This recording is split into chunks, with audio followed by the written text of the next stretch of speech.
Mes chers frères et sœurs en Christ, voici une question que nous cherchons tous la réponse en tant que chrétiens. Pourquoi Dieu permet-il la douleur? Si Dieu est bon, pourquoi permet-il la souffrance? Pourquoi souffrons-nous? Pourquoi un Dieu d'amour n'arrête-t-il pas le chagrin, la maladie, la tragédie? Cette question n'est pas seulement spirituelle, elle est personnelle.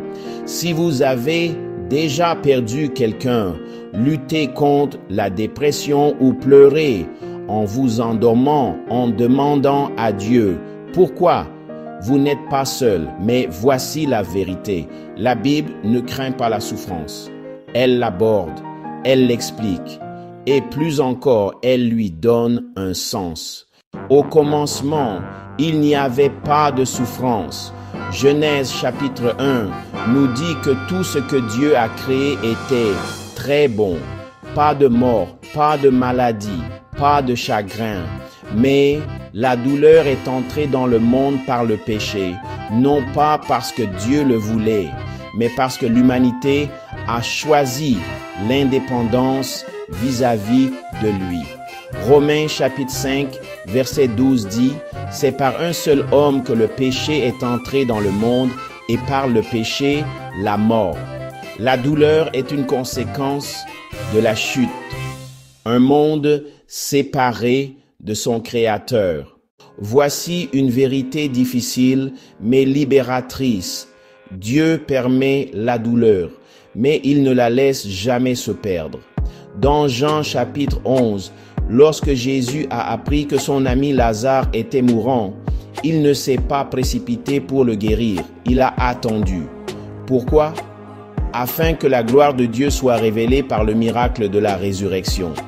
Parfois, Dieu permet ce qu'il déteste pour accomplir ce qu'il aime.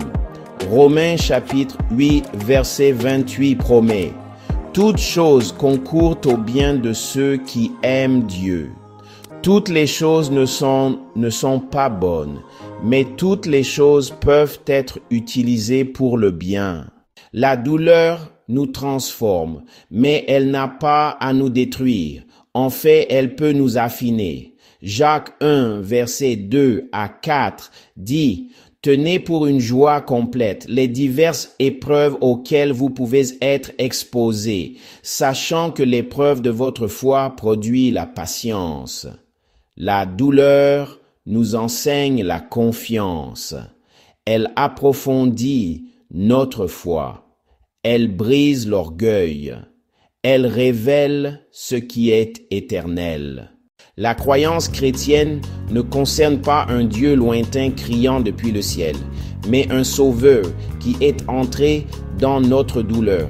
Ésaïe 53 appelle Jésus un homme de douleur, habitué à la souffrance. Il a pleuré, il a été trahi, il a été torturé. Sur la croix, il a porté la douleur ultime afin que notre souffrance ne soit jamais dénuée de sens. Vous n'êtes pas seul dans votre douleur. Vous n'êtes pas abandonné. Vous êtes aimé par un Dieu qui a saigné pour vous. La Bible ne promet pas une vie sans douleur, mais elle promet une éternité sans douleur. Il essuiera toute larme de leurs yeux, et la mort ne sera plus, et il n'y aura plus ni deuil, ni cri, ni douleur. C'est notre espérance, c'est pourquoi nous n'abandonnons pas. Si vous souffrez en ce moment, je vous vois. Plus important encore, Dieu vous voit. Laissez-le l'utiliser. Laissez-le vous porter. Ne fuyez pas la douleur. Courez vers celui qui lui donne un sens. Laissez un commentaire si vous avez besoin de prière. Nous sommes là pour vous.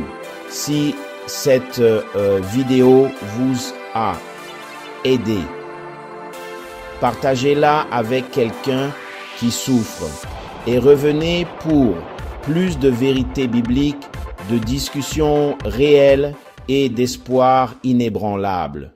L'Éternel est près de ceux qui ont le cœur brisé et il sauve ceux qui ont l'esprit dans l'abattement. Psaume 34, verset 18.